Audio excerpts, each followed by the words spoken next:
اللہ کریم نے قرآن مجید میں فرمایا سبحان الذی اسری بعبدہ، پاک ہے وہ ذات جس نے اپنے بندہ خاص کو سیر کرائی، لیلا من المسجد الحرام الی المسجد الاقصی، رات کے کچھ حصے میں سیر کرائی اور مسجد حرام سے لے کر مسجد اقصی تک سیر کرائی۔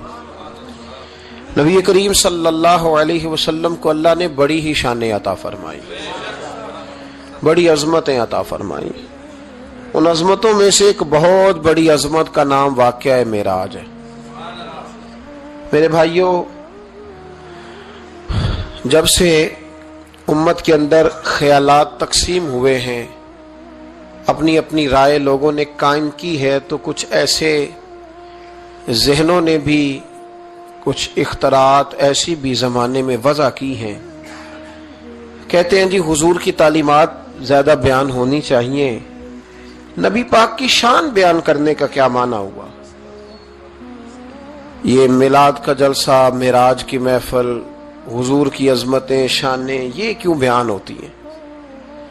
سوال یہ ہے ان دوستوں سے کہ اللہ کریم نے قرآن مجید میں فرمایا کہ انا اعطیناک الکوثر، محبوب بے شک ہم نے آپ کو خیر کثیر عطا فرمائی، دی ہے اللہ نے، دی ہے اپنے نبی کریم کو۔ یا اللہ تو دینے والا ہے، رسول لینے والے ہیں، ہمیں کیوں بتا رہا ہے؟ اس بات کو سمجھیے گا، اللہ دینے والا ہے، حضور لینے والے ہیں، قرآن میں کیوں ذکر کیا؟ تو رب فرماتا ہے تمہیں اس لیے بتا رہا ہوں کہ تم معمولی محبوب کے ماننے والے نہیں، اس محبوب کے ماننے والے ہو جنہیں اللہ نے بڑی ہی خیر کثیر عطا فرمائی۔ وَرَفَعْنَا لَكَ ذِكْرَكَ، اے محبوب ہم نے آپ کے لیے آپ کے ذکر کو بلند کر دیا۔ تو یا اللہ یہ بات تو محبوب سے کہہ لیتا اکیلے میں، ہمیں کیوں بتائی؟ قرآن میں کیوں ذکر ہوا؟ یہ وَرَفَعْنَا لَكَ ذِكْرَكَ میں امت کے لیے کیا ہے؟ تو فرمایا تمہارے لیے یہ ہے کہ تم اس محبوب کے ماننے والے ہو جن کے ساری دنیا میں چرچے۔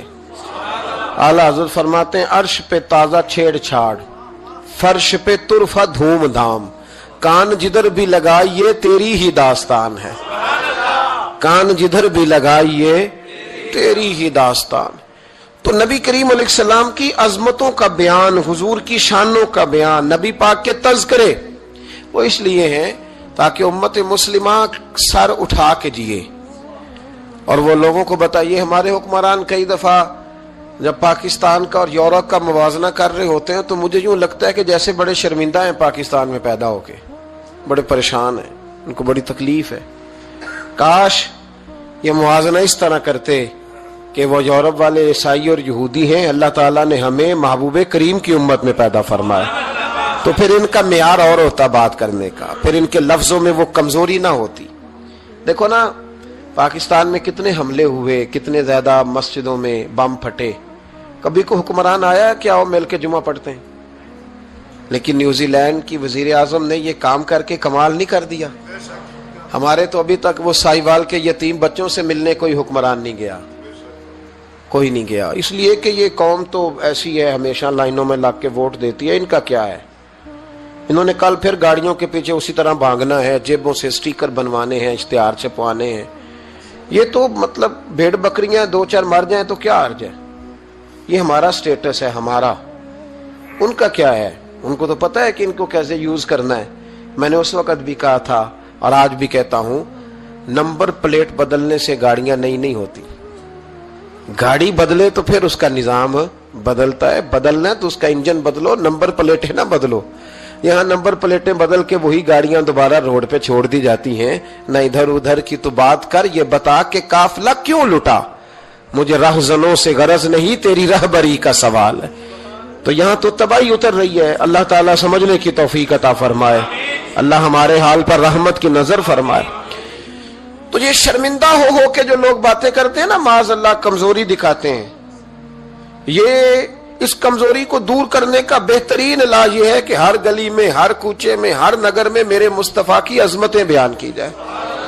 اور جہاں تک ان لوگوں کا تعلق ہے بیچارے جو کہتے ہیں واقعہ معراج سمجھ میں نہیں آتا، تو ان کو میں پوچھتا ہوں کہ تمہیں تو اپنا وجود بھی سمجھ میں نہیں آتا کیسے سانس لیتے ہو, معدے کا کون سا نظام ہے, نظام انہضام کیا ہے, جگر کہاں ہے, تمہارے وجود میں اللہ تبارک و تعالی نے جو چیزیں پیدا کی ہیں تو آج تک اپنے آپ کو نہیں سمجھ سکا, تو رب رسول کے معاملات کو سمجھنے چلا ہے. اپنی چھوٹی سی عقل کو اتنا پریشان نہ کر ورنہ تو الجھ جائے گا. کہتے ہیں جی سمجھ میں نہیں آتا جی کیسے گئے, کس طرح گئے, کیوں کر کے گئے, تو نبی پاک نے تو کہا ہی نہیں میں گیا ہوں, حضور نے تو بعد میں کہا ہے میں گیا ہوں. پہلے تو رب فرماتا ہے سبحان الذی, جو لے کے گیا ہے وہ ہر عیب سے ہر نقص سے پاک ہے, وہ جو بھی بیان کرتا ہے حق اور سچی بیان کرتا ہے. ایک زمانے تک یہ جو دہریے قسم کے لوگ تھے نا, عقل کے پجاری, ایک زمانے تک یہ کہا کرتے تھے کہ حضرت سلیمان علیہ السلام کا تخت ہوا میں کیسے اڑتا تھا. 80 من اس کا وزن تھا تو وہ ہوا میں کیسے اڑتا تھا جی. کچھ لوگ اس پہ بیٹھے ہوتے تھے پھر بھی وہ ہوا میں اڑتا تھا. ہمارے اس زمانے کے علماء اس کا جواب دیتے تھے وہ تخت جی ہوا میں کیسے اڑتا تھا, بڑا اعتراض ہوتا تھا, بڑی اس پر باتیں ہوتی تھیں. اب نہیں آپ سنتے ہوں گے کوئی بات, کیوں بھلا, اب ہر روز جہاز اڑتا ہے اور اس تخت سے زیادہ وزن لے کے اڑتا ہے. 500 550 سواری ہوتی ہے, ہر سواری کا 2 من وزن بھی ہوتا ہے. اور جب پائلٹ اعلان کرتا ہے نا کیبن سے کہ ہم 38,500 فٹ کی بلندی پہ جا رہے ہیں تو کوئی شخص اعتراض نہیں کرتا. اب چھوڑ گئے حضرت سلیمان کے تخت پر اعتراض کرنا, اس لیے کہ سارے اوڑ کے آتے جاتے ہیں. اب ذرا ٹھہر گئے, اب یہ ٹینشن ختم ہو گئی کہ حضرت سلیمان کا تخت کیسے اٹھتا تھا. پھر ایک نیا اعتراض شروع ہو گیا, الم تر کیف فعل ربک باصحاب الفیل, کہ اتنا چھوٹا سا کنکر اور اتنا چھوٹا سا بابیل اور اتنے بڑے ہاتھی کو کنکر مارے تو اتنے سے کنکر سے ہاتھی کیسے مر جاتا ہے. بڑی پریشانی تھی بھئی, کنکر چھوٹا ہاتھی بڑا کیسے مر گیا. پھر اللہ نے فضل کیا تو بندوق کی گولی ایجاد ہو گئی. کہنے لگے نہیں پریشر سے لگے تو ہاتھی ماری جاتا ہے. اب اس کے بعد دوبارہ اس بات پر اعتراض نہیں کرتے. پہلے کہتے تھے کہ انسان کیسے جاتا ہے, کیوں کر جا سکتا ہے, ممکن کیسے ہے, یہ مطلب کیسے ہو گیا, معراج کیسے ہوئی. تو پھر ایک بندہ چاند سے تو ہو آیا ہے,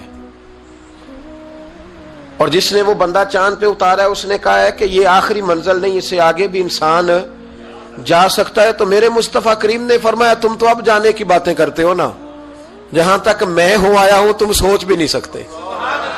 کوئی رہ فلک اتے یار گیا, کوئی جا سدراتے ہار گیا, ایک کالیاں زلفاں والا سی جڑا لنگ عرشاں تو بھی پار گیا. فرمایا تم نہیں نہ جا سکتے, تم کچی باتیں, کمزور باتیں. اور ایک اور بات میں آپ کو عرض کروں, نبی کریم علیہ السلام کے لیے یہ کام اتنا مشکل نہیں تھا جتنا قوم سمجھتی ہے نا. وہ ہمارے اپنے کچھ نادان دوست ہیں, اپنی عقل چھوٹی ہوتی ہے تو وہ اس عقل میں کیا آئے گا, اتنی کچھ چیز ہوتی ہے اس میں اتنا ہی سامان آتا ہے نا.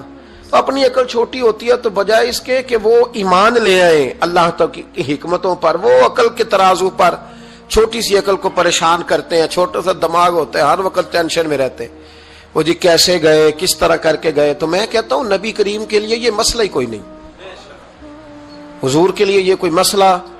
حضور فرماتے میں تو اس وقت بھی نبی تھا. یہ ترمذی میں ہے, ترمذی ہے, سیاستہ کی حدیث ہے, یہ سمجھیں گے دین ہے, یہ عقیدہ ہے, اس کو سمجھا کریں. فرمایا میں تو اس وقت بھی نبی تھا جب آدم علیہ السلام کی مٹی گوندی جا رہی تھی. تو محبوب تو پہلے بھی ان سارے نظاروں کو جانتے ہیں, ہر چیز حضور کی نظر میں ہے. اور اس کے بعد بھی, اس کے بعد کا جو ماحول ہے وہ بھی انوکھا ہے. بدر میں ایک عورت کا بچہ شہید ہو گیا, سیاستہ میں حدیث ہے, حضور کی بارگاہ میں آئی, نبی کریم منبر پہ بیٹھے ہیں, آ کے عرض کرنے لگے یا رسول اللہ صلی اللہ علیہ وسلم میرا بیٹا جہاد میں شہید ہو گیا, مجھے بتائیں وہ کہاں ہے.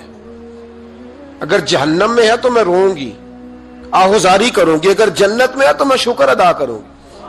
حضور بتائیں. تو جنت دوزخ کا معاملہ تو قیامت کے بعد ہے, یہ تو دور کی بات ہے. مدینے میں بیٹھ کر, مسجد نبی میں بیٹھ کر بی بی نے سوال کر دیا. حضور نے نہیں فرمایا کہ بی بی یہ تو قیامت میں پتہ چلے گا نا, حضور بیٹا کہاں ہے. حضور نے یوں نظر اٹھائی, فرمایا بی بی جنتیں ہیں 8, جو سب سے اعلیٰ جنت ہے نا وہ اللہ نے تیرے بیٹے کو عطا فرمائی, سب سے اعلیٰ جنت میں ہے تیرا بیٹا. مرحوم اعظم چشتی نے ایک جملہ کہا تو انہوں نے کمال کر دی, کہنے لگے ایسا کوئی محبوب کہیں ہوگا نہ کہیں ہے, بیٹھا ہے چٹائی پہ مگر عرش نشی ہے. اور ایک جملہ اتنا شاندار ہے, اتنا شاندار ہے کہ میں جب پڑھتا ہوں تو میں مرحوم کے لیے دعا کرتا ہوں. انہوں نے کہا کہ تو جو چاہے تو ہر شب ہو مثال شب اسرا. محبوب اگر آپ چاہیں تو روز معراج ہو. تو جو چاہے تو ہر شب ہو مثال شب اسرا، اس لیے کہ تیرے لیے 2-4 قدم عرش بری ہے. تیرے لیے 2-4 قدم، تیرے لیے 2-4 قدم عرش بری ہے. اور کہنے لگے ہر ایک کو میسر کہاں اس در کی غلامی. اس در کا تو دربان بھی جبریل امی ہے. اس در کا تو دربان بھی جبریل امی ہے. اور ملتا نہیں کونین کو کیا کیا تیرے در سے ایک لفظ نہیں ہے جو تیرے لب پہ نہیں ہے. نبی کریم صلی اللہ علیہ وسلم کے لیے یہ کوئی مشکل نہیں. جس طرح ہم الجھے ہوئے نا کہ مطلب کیسے تو کس طرح تو کس انداز میں، تو وہاں یہ کوئی کھاتا ہے ہی نہیں. حضور کے لیے تو 2-4 قدم ہے، جب چاہیں جب چاہیں. وہ ایک صاحب تھے مجھے کہنے لگے کہ وہ جی حضور تو گئے تھے حضرت جبریل لے کے تھے پروں پہ بٹھا کے. پہلے براق پہ گئے تھے، پھر حضرت جبریل کے پروں پہ، پھر رف پہ. ویسے تو نہیں نا بشر جا سکتا. تو میں نے کہا چلو مہربانی کرو تم بھی کسی دن براق پہ بیٹھ کے چکر لگا جاؤ. کوئی کوشش کرو نا یار، کسی جگہ پہ ٹھہرو تو صحیح. عجیب فلسفہ کہتے حضور. تو میں نے کہا چلو وہ تو رف تھی، حضرت جبریل کے پر تھے، براق تھا. تو وہ جو نبی پاک بعد میں 9 مرتبہ گئے اور آئے، حضور 50 نمازیں لائے نا، تو حضرت موسیٰ نے کہا کہ محبوب نہیں پڑھی جائیں گی، تو حضور گئے، 5 کی معافی ہوئی. پھر آئے تو حضرت موسیٰ نے کہا کہ محبوب نہیں، یہ نہیں ہوگا. یہ بھی نبی پاک کی فرما برداری ہے اللہ کی بارگاہ میں. حضور نہیں کہتے ٹھیک ہے یا اللہ تو 50 کہتا ہے تو 50 ہی قبول ہے. حضرت موسیٰ نے کہا محبوب نہیں، آپ کہیں، آپ کہیں. اور یہ حضرت موسیٰ کے دل میں بات بھی اللہ نے ڈالی، یہ بھی اللہ نے ڈالی کہ آپ میرے محبوب سے کہیں. انہوں نے نہیں کہنا، ان کو تو جو کہہ دیا جائے قبول ہے. حضور واپس گئے تو 9 چکر لگائے نبی کریم نے. اس کا مطلب ہے کہ اب وہ جو 9 چکر حضور گئے اور آئے تو وہ حضرت جبریل کے پروں پہ لگائے تھے. کسی جگہ کسی روایت میں ملتا ہے کہ حضور نے فرمایا جبریل ادھر لا دوبارہ براق، پھر جانا ہے. ادھر پر دوبارہ لا یا براق دوبارہ لا. 9 دفعہ گئے اور 9 دفعہ آئے. پھر مان لو کہ تیرے لیے 2-4 قدم عرش بری ہے. تیرے لیے 2-4 قدم عرش بری ہے. محبوب کی عظمت کو سمجھو. حضور جب چاہیں، جس وقت چاہیں، جس وقت چاہیں، جس وقت دل چاہے. یہ تو میرے محبوب کا آنا جانا ہے، یہ تو رسول پاک کا آنا جانا ہے. حضور کا جب جی چاہے آئیں، جب جی چاہے جائیں. حضور نماز پڑھا رہے تھے، یہ صحیح مسلم کی حدیث ہے. مسلمانوں ساری زندگی آنکھیں کھول کے، دل کھول کے، خوشبو کی طرح مہک کر، پھولوں کی طرح تازہ تر و تازہ رہ کے زندگی گزارو.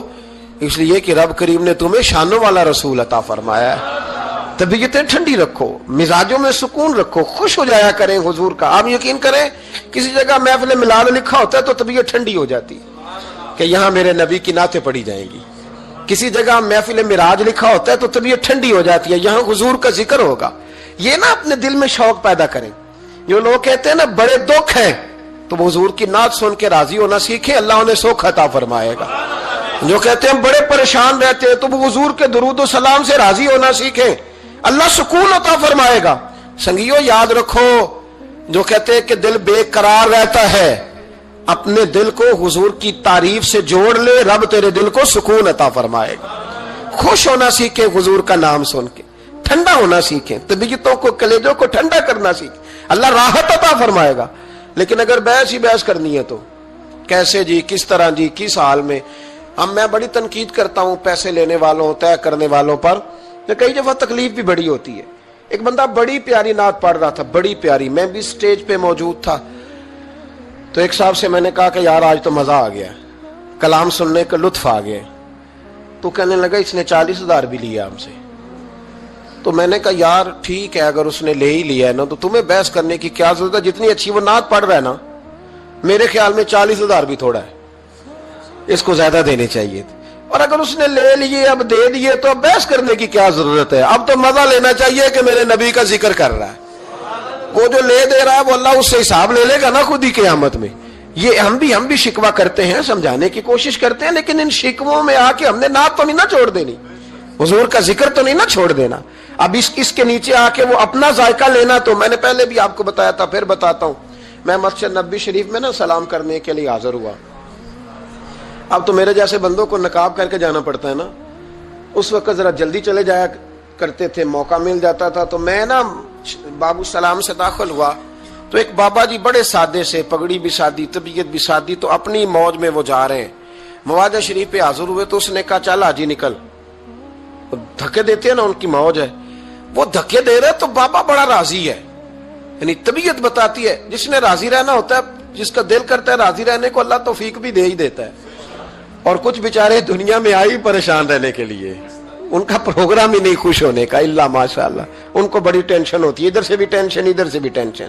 کوئی ہنس کے ملا تب بھی ٹینشن، نہ ہنس کے ملا تب بھی ٹینشن، پریشان ہی رہتے ہیں، مزاج بن جاتا ہے. بابا جی بڑے فریش تھے، بڑی طبیعت ٹھنڈی. اس نے دھکے دیے، کہا چل حاجی اللہ. تو بابا پتہ کیا کہتے تیری خیر ہوئے پہرے دارا، اے روزے دی جالی چوم لین دے. تو وہ کہتے چل نکل، کہتا تیری خیر ہوئے پہرے دارا، روزے دی جالی چوم لین. میں نے اس بابا جی سے بڑی تربیت لی، میں جب بھی ان کو یاد کرتا ہوں میرا دل بڑا ٹھنڈا ہوتا ہے. وہ پھر اس نے تیسرا دھکا دیا، چل نکل. پاپا پھر کہتا تیری خیر ہوئے پہرے دارا، روزے دی جالی. اور وہ بندہ بالکل عربی النسل تھا جو دھکے دے رہا تھا. باہر نکلے، مجھے بھی دھکا دیا بابا جی کو. ہم باہر نکلے تو میں کہا بابا جی انہوں کو تو تہاڈی بھی سمجھ آندی سی. کہندا پتر مینوں بھی پتہ ہے، میں تے اپنا رانجھا پہ راضی کردا سا، اور مینوں پتہ ہے انہوں نہیں سمجھ آ رہی. مینوں پتہ ہے انہوں کی پتہ، میں تے پنجابی چ لگا اپنا. تو بھئی جس نے رانجھا راضی کرنا ہے نا، اس نے رانجھا راضی کر ہی لینا ہے. میں نے ایسے لوگ بھی دیکھے ہیں جو چھوٹے سے بچے کو کھڑا کر کہتے ہیں بیٹے مولا یا صلی اللہ علیہ وسلم آتا ہے، چل سنا میرا پتر. وہ بچے نے اس کو قصیدہ سنایا تو بابا جی 10 روپے دے کے اپنا رانجھا راضی کر کے نکل گئے. جس نے اعتراض کرنا ہے وہ سارا دن اسی چکر میں پڑا ہوا ہے، نے 50 لیا ہے، اے 40 لیندے. او بھئی تو جو لیتا ہے نا تو اس کو جان چھوڑ. تو یہ دیکھ کے تیرے محبوب کا ذکر کرتا ہے نا، تو رسول اللہ کی بات سن. اب سننا تو انہی سے ہے نا. ہم دعا کرتے ہیں اللہ انہیں بھی توفیق ہدایت عطا کرے، یہ پیسے لینے والے سیانے ہو جائیں. اور سارے لیتے بھی نہیں، تو ان سے سن لیا کر جو نہیں لیتے. سن تو صحیح نا، اپنا رنجا تو راضی کرنا، شوق تو بیدار کر، طبیعت میں ٹھنڈک تو پیدا کر. میرے رسول کریم علیہ السلام کی جو شانیں ہیں، حضور کی جو رفعتیں ہیں، نبی پاک کی جو بلندیاں ہیں، رسول پاک کی جو حضور کو اللہ نے اکرام دیا ہے، وہ گلاب کی طرح طبیعت کو مہکا دیتا ہے. جب ہم چیزیں پڑھتے ہیں تو طبیعت ٹھنڈی ہو جاتی. ہمارے حضرت صاحب کا طریقہ تھا، کوئی حضور کی شان والی روایت پڑھتے نا تو رات کو کتاب پہ نشانی لگا لیتے، اور صبح نا وہ کتاب پکڑی ہوتی تو وہ کہتے ادھر آ بھائی یہ دیکھ کیا لکھا ہے قاضی یار صاحب نے، یہ دیکھو کیا لکھا ہے کہ نبی کریم علیہ السلام نے فرمایا اللہ تعالیٰ قیامت کے دن میری سفارش پر نا 70,000 امتیوں کو بغیر حساب کتاب ہی جنت میں داخل کر دے. یعنی ان سے کھڑا کر کے پوچھے گا بھی کوئی نہیں کہ کیا کیا، 70,000 بغیر حساب کتاب. یہ دیکھو کتنی شان والی بات. تو وہ ٹھنڈا کرنا چاہتے تھے نا اپنے دل کو، تو ان کے دل ٹھنڈے ہو جاتے تھے. ایک بات سننا تو طبیعت پھولوں کی طرح مہک جاتی. ایک حدیث پڑھتے تھے تو اسی کے سکون میں رات کو سو جاتے تھے. پروگرام بنائے کہ حضور کی جب تعریف ہو، جب موقع ہو تو پھر طبیعت ٹھنڈی ہو. سنیں، میں نے کہا 2-4 قدم عرش بری ہے. نبی کریم علیہ السلام نماز پڑھا رہے تھے، زور کی نماز تھی، عصر کی نماز تھی. صحیح مسلم میں موجود ہے. حضرت ابو ہریرہ فرماتے ہیں نماز پڑھاتے پڑھاتے نبی پاک نے قدم آگے کیا. نماز پڑھاتے پڑھاتے قدم آگے کیا اور یوں ہاتھ اٹھایا پھر واپس کر لیا. اب نماز پڑھ کے نا تو سلام پھیرا تو صحابہ عرض کرنے لگے یا رسول اللہ صلی اللہ علیہ وسلم وہ نماز میں پیر بھی آگے کیا تو ہاتھ بھی اٹھایا، تو وجہ کیا تھی؟ اب پہلا سوال تو یہ ہے کہ آپ لوگ نماز پڑھ رہے تھے یا حضور کو دیکھ رہے تھے؟ تو صحابہ تو پہلے ہی بتاتے ہیں کہ بھئی ہم تو پہلی صف میں نماز اس لیے پڑھتے تھے کہ نماز بھی ہوتی رہتی تھی اور چپ کے محبوب کی دید بھی ہوتی رہتی تھی. حضور سے پوچھا یا رسول اللہ وہ نماز پڑھتے پڑھتے قدم آگے بڑھایا آپ نے تو پھر پیچھے کر لیا کیا تھا، اور ہاتھ اٹھایا تو پھر آپ نے نیچے کر لیا. تو نبی کریم فرمانے لگے نماز پڑھاتے پڑھاتے جب میں نے کہا نا سمی اللہ لمن حمیدہ، اچانک میری نظر اٹھی تو جنت میں چلی گئی. نظر اٹھی تو جنت میں، تیرے لیے 2-4 قدم عرش بری ہے. تو محبوب فرماتے ہیں جب میری اوپر نظر گئی نا تو میں نے دیکھا کہ انگوروں کا ایک خوشہ لٹک رہا ہے جنت میں. تو میں نے ہاتھ بڑھایا کہ توڑ لوں. حضور کھڑے ہیں مسجد نبوی میں اور فرماتے ہیں کہ میں یہاں کھڑے ہو کے ہاتھ اونچا کروں تو میرا جنت تک پہنچ جاتا ہے. فرمایا میرا ارادہ ہوا کہ وہ خوشہ جنت کا توڑ لوں, اور ذرا میں نے پیر آگے بڑھایا ہی تھا تو میرے دل میں خیال آیا کہ جنت راز ہے, تو راز ہی رہنی چاہیے. یہ راز کھول گیا تو مزہ نہیں آئے گا, تو میں نے پھر وہ ہاتھ واپس کر لیا. صحابہ کہتے ہیں جب نبی کریم نے یہ بیان کیا تو ہمارے چہرے نے تجسس سے کھیل اٹھے, تجسس سے. ہم کوئی بات اور بھی سننا چاہتے تھے تو محبوب فرمانے لگے اگر میں وہ خوشہ توڑ کے لے آتا اور تمہیں دے دیتا, تم قیامت تک بھی کھاتے رہتے تو تم سے ختم نہیں ہونا تھا. یہ صحیح مسلم کی حدیث ہے. او بھائی, میرے رسول کریم کے واقعہ معراج پہ شکوہ کرنا, کہنا سمجھ میں نہیں آتی کیسے گئے تھے, تو جو چاہے تو ہر شب ہو مثال شب اسرا. نبی کریم صلی اللہ تعالی علیہ وسلم فرماتے میں ام ہانی کے گھر میں سویا ہوا تھا, کوئی آنے والا آیا, اس نے مجھے جگایا. اور جو لفظ حدیث میں بڑے شاندار ہیں. محبوب فرمانے لگے, جبریل امین کہنے لگے یا رسول اللہ چلیے, رب آپ کی ملاقات کا شوق رکھتا ہے. اللہ آپ کی ملاقات کا شوق. یہاں بھی بڑی پریشانی ہوتی ہے بعض لوگوں کو, پتہ نہیں کیوں اتنے پریشان ہوتے ہیں. کہتے ہیں جی حضور تو حضرت جبریل سے مل کے واپس آ گئے. حضرت جبریل سے مل کے نا نبی کریم واپس آ گئے. مجھے اس بات کی سمجھ نہیں آتی کہ اگر حضور اللہ سے مل لیں تو کسی بندے کا اس میں نقصان کیا ہے, کچھ کیا مطلب ٹینشن کس بات کی ہے, اتنی پریشانی, اتنی موٹی کتابیں لکھ دی کہ نبی پاک نے اللہ کو نہیں دیکھا, حضرت جبریل سے ملاقات کر کے حضور واپس آ گئے. یعنی میں سمجھنا چاہتا ہوں, میری سمجھ میں آیا نہیں, میں نے بڑی عقل دوڑائی ہے کہ اگر حضور اللہ کو مل لیں, ملاقات ہو جائے. قرآن کہتا ہے وجوہ یومئذ ناظرہ الی ربہا ناظرہ, قیامت کے دن چہرے چمکیں گے اس لیے کہ اپنے رب کا دیدار کریں گے. میں بھی کروں گا انشاءاللہ, آپ بھی کریں گے. کہا چہرے چمکیں گے اس لیے کہ مومن اپنے رب کا دیدار.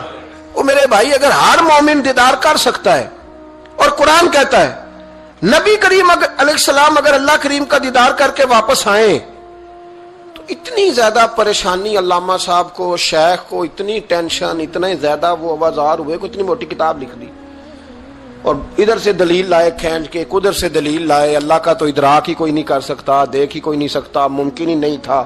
حضور تو گئے تھے حضرت جبریل سے ملنے. تو میں نے کہا آپ کو غلطی لگ گئی, وہ اس لیے کہ شیخ محقق شاہ عبد الحق صاحب محدث دہلوی رحمۃ اللہ نے لکھا ہے کہ کسی نبی کے پاس حضرت جبریل صرف 11 مرتبہ آئے, اور کسی پیغمبر کے پاس 21 مرتبہ آئے, کسی کے پاس 30 مرتبہ آئے, اور نبی کریم علیہ السلام کی بارگاہ میں حضرت جبریل امین نے 24,000 مرتبہ حاضری دی ہے.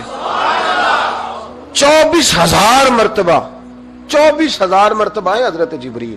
تو حضرت جبریل تو روز سویرے یہاں ہوتے تھے, ان کو ملنے جانے کے لیے اتنی محنت کرنے کی کیا ضرورت, وہ تو روز کھڑے ہوتے تھے. بلکہ علامہ صفوری نے ایک بڑی شاندار بات لکھی ہے, یہ تو نبی کریم کی بات ہے نا, مولا علی شیر خدا.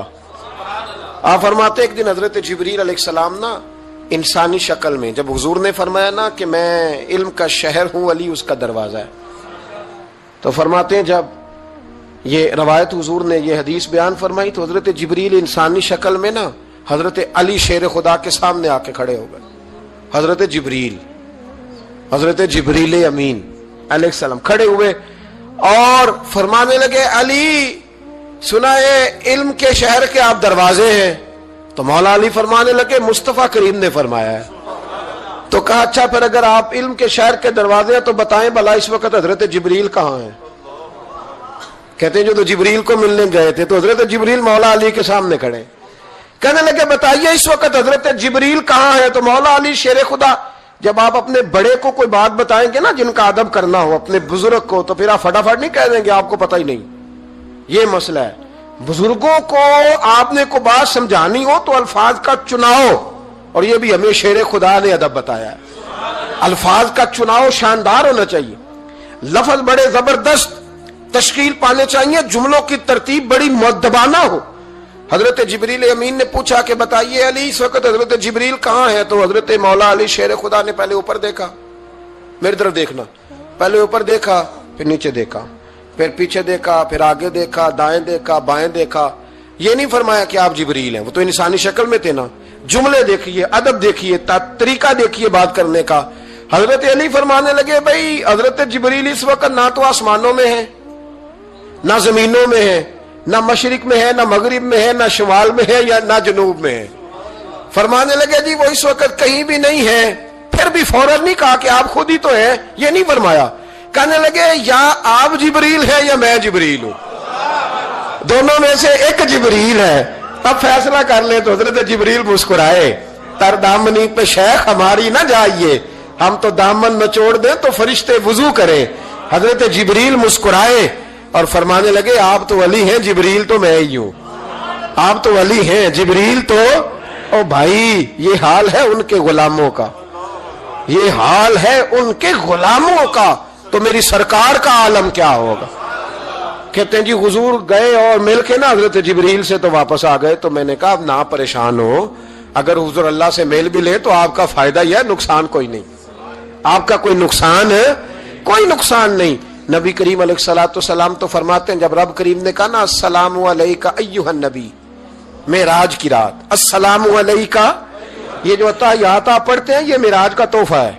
جب کہا نا السلام علیک ایھا النبی، اے نبی آپ پر سلامتی ہو، حضور فرماتے ہیں رب نے میرے سامنے مجھے بٹھا کر کہا، سامنے، یا رسول اللہ آپ نے رب کو دیکھا؟ فرمایا رأیت ربی بأحسن صورہ، میں نے رب دیکھا ہے اور بڑی سونی صورت میں دیکھا ہے، بڑی سونی صورت میں سامنے بٹھا کے کہا السلام علیکہ ایھا النبی ورحمۃ اللہ وبرکاتہ، محبوب آپ پر سلام ہوا میرے نبی، رحمت ہو برکت ہو۔